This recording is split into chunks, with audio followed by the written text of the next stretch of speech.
Hello there, this is Darth Melvin, leader of the Knights of Melvin. Star Wars Ahsoka Episode 6 was garbage. The first 4 episodes were terrible. Episode 5 was the Anakin Skywalker nostalgia bait. That was Filoni's best dish, and it was disgusting. It's a Mardi Gras gumbo. Oh, God. Does it normally look like a plate of liquid shit? Oh, excuse me. Fucking hell. With nothing else up his sleeve, how would Filoni cook in this episode?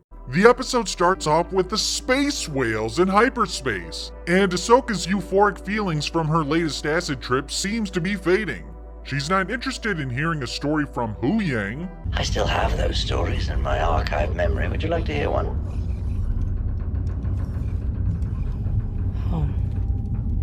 Ahsoka proceeds to tell Hu Yang that Sabine went with the enemy willingly. She went with the enemy willingly. Impossible. I saw it through the Force when I held the map. And it bothers her. She could have ended this. No Thrawn. No war. She thinks Sabine could have destroyed the map and ended this. Let's go back to episode 4, the one before the nostalgia bait episode with Anakin Skywalker. Balin's skull sliced the map in half with his lightsaber. He placed the blade on the map and it took a few seconds for it to cut in half. Sabine had the map in her hand and a blaster. Based on how long it took for Balin to destroy the map, what would one blaster shot do to this map? I don't think it would destroy it at all. It would take a few shots, and Sabine wouldn't still be able to hold it in her hands while shooting it multiple times. And after the first shot, certainly the Filoni Dark Jedi would have rushed in to prevent more. If Sabine couldn't destroy the map, that means there was no stopping the Filoni Dark Jedi. She'd either die or go with them. As much as I don't like Sabine, she probably did the best option, live to see another day. It's stupid for Ahsoka to be mad at her when she's a terrible master, she left her to die against Shin, and most importantly, Sabine was incapable of destroying the map with one blaster shot. But we're dealing with Dave Filoni and his cooking. All the stuff I said about the durability of this map was not taken into consideration when writing for this scene. Ahsoka thinks the move was selfish and she appears to be very grumpy. What happened to Ahsoka the White? It appears Dave Filoni has already retconned that again. I thought her mindset was completely changed. She was going to be optimistic about everything. She's just as upset and depressed as ever. She looks like she needs a nap. I'm wondering if Ahsoka the White is already no more. In episodes 7 and 8, is she gonna act like this or how she was at the end of episode 5? And if she's gonna act like she is now, I'm wondering what was the point of the previous episode? I know the answer to nostalgia bait fans into this show with Anakin Skywalker. On second thought, tell me one of those stories. Ahsoka changes her mind and wants to hear a story, and Dave Filoni cooks this up. A long time ago, in a galaxy far, far away. Oh yeah, Dave Filoni's cooking. He's cooking, bro. Yeah, he's marinating those steaks. Oh, he's cooking. He's cooking good. I want my Dave Filoni Star Wars. Star Wars has become meta now. How disrespectful and arrogant do you have to be to throw this into your episode? A long time ago, in a galaxy far, far away. He said the thing. He said the thing. Sabine is locked up. Balin decides to talk to her. Sabine starts whining about their deal. She's yelling at Balin, possibly pissing him off. She's in no position to make demands. She just needs to see where this goes. At this point, she is lucky to be alive. She knows they are on their way to the new galaxy, but she's so impatient. This sums up her character. She's always looking for shortcuts. She wanted a fast-track training with Kanan. She wanted Ahsoka to fast-track her training. She's always doing stupid shit like stealing the map from Ahsoka, telling Ahsoka to leave because she thinks she can handle Shin in her second matchup after getting completely revoed. She's just an idiot and a very unlikable character. They make it to the new galaxy, the ancient Night Sister planet. They're heading down. Shin is giving Sabine the look. Oh yeah. All of a sudden, Shin is starting to have sympathy for this character. This is coming out of nowhere.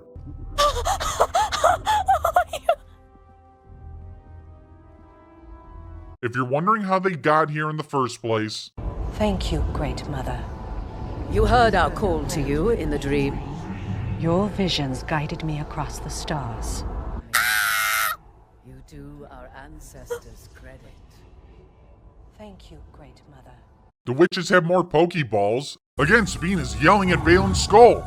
Hey, we had a deal. Where is Ezra? Where is he? Listen, bitch, they just landed on the Night Sister planet in a new galaxy. They're talking about visions, Thrawn. No one gives a fuck about Ezra. You just landed. That is not the first priority. You are lucky to be alive.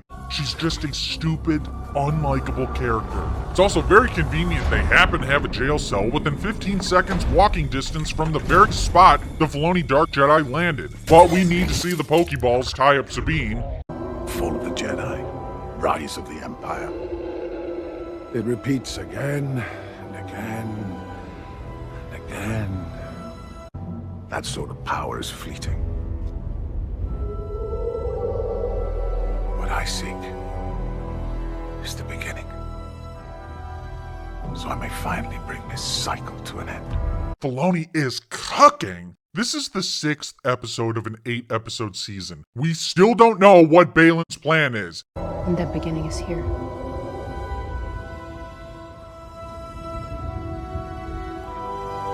If the old stories are true, Shin apparently doesn't know what Balin's plan is. I question if Dave Filoni, the chef of this show, knows what Balin Skull's plan is. Apparently we'll end the back and forth struggle between the Jedi and Sith. It has something to do with this planet. Maybe the Night Sisters. I don't know. Who cares? A very important scene 15 minutes in, they tease Sabine's force powers. She took a major L early on, got revaed, had 1 hour of plagiarized Star Wars Episode 4 A New Hope training, attempted to move a cup and failed, fought Shin again, lost, but for some reason Shin ran away from her, and she tried to use the Force. Now she's attempting to use the Force again. They are setting Sabine up to use the Force in the last 2 episodes. Rey 2.0 is coming. I would love to see it in this show. That way all the fake fans and the Filoni faithful will be forced to embrace the Rey powers and their hypocrisy or fall to the dark side. Thrawn finally makes his first appearance 6 episodes in, but it's not really Thrawn, it's Disney Thrawn, who really looks like Elon Musk. He even has the physique of Elon Musk. You're a portly fellow. Headed long in the waistband? So what's your pleasure? Is it the salty snacks you crave? No. Yours is a sweet tooth. Out of here. Oh, you may stray, but you'll always return to your dark master, the cocoa bean. Thrawn comes up with this brilliant plan to let Sabine go and find Ezra. You shall have provisions, a mount, and our latest intel on Bridges' whereabouts. So that's it? You're just gonna let me walk out of here? Really? He's just gonna let her go? I really can't see how that's not gonna cause a problem in the future. I have a gun in my room. You give me 5 seconds, I'll get it. I'll come back down here. Boom! I'll blow their brains out. Scott, you just don't get it, do you? You don't. It's no hassle. But all I'm saying, they're gonna get a. I'm just. Knock, knock. Who's there? Look, let me tell you a little story about a man named Shh. Even before you start, that was a preemptive shh. Just know I have a whole bag of shh with your name on it. Oh, but the plan gets better. He's going to send Balin and Shin after Sabine. If she finds Ezra, they'll kill them.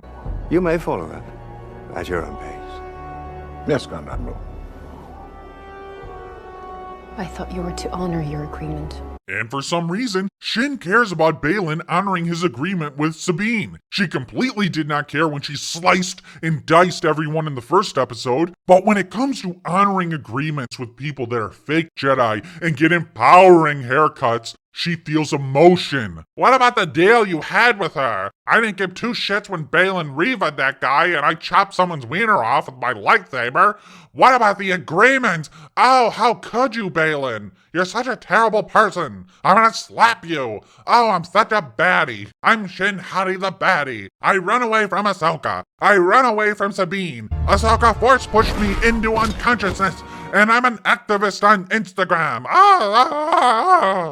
24 minutes in, and the episode is basically over, except for the ending when she meets with Ezra. For the next 20 minutes, it is nothing but filler. Sabine is attacked. I have no idea why she survives. The beginning was intense. She was under fire, had to take cover, got shot a couple times, but then she decides to use hand-to-hand combat.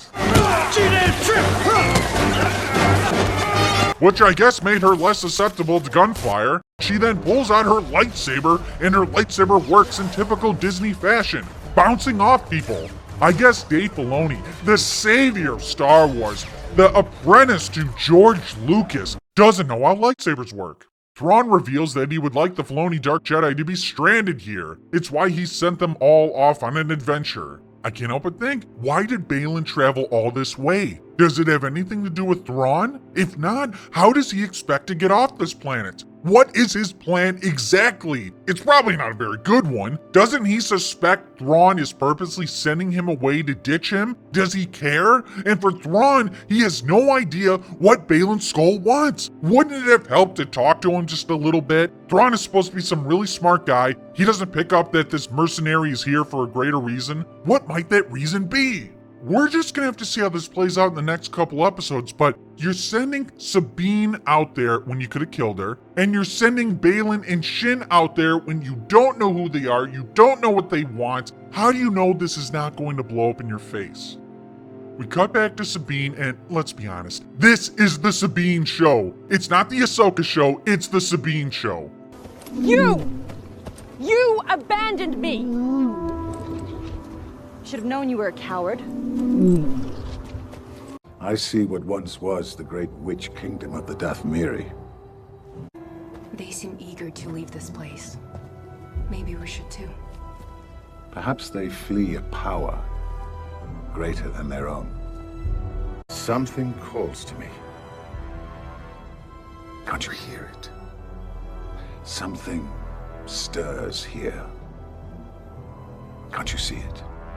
We are 75% done with this show, and we still have no idea what Balin Skull wants. What power is on this planet that only he is aware of? When exactly did he come up with this master plan? How did he get in contact with Morgan Elsbeth? We know the witches contacted Morgan Elsbeth, then she hired mercenaries. Did Balin come up with the plan after that? Or is this something he's always suspected and him getting hired by Morgan was just a coincidence? I don't know. Who cares? Yeah, who cares? The details and backstory isn't important. We're in another galaxy and Filoni is cooking. It's raw.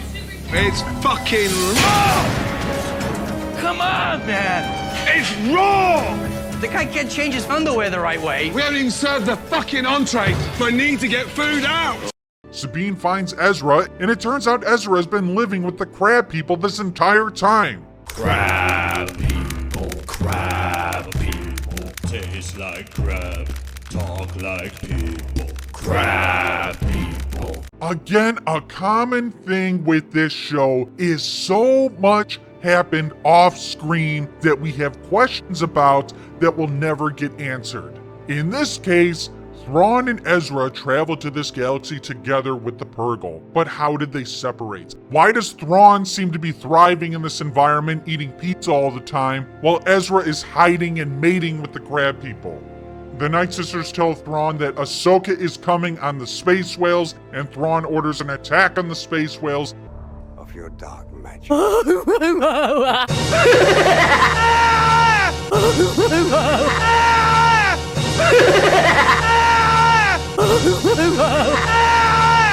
Dave Filoni only has 2 episodes left to cook.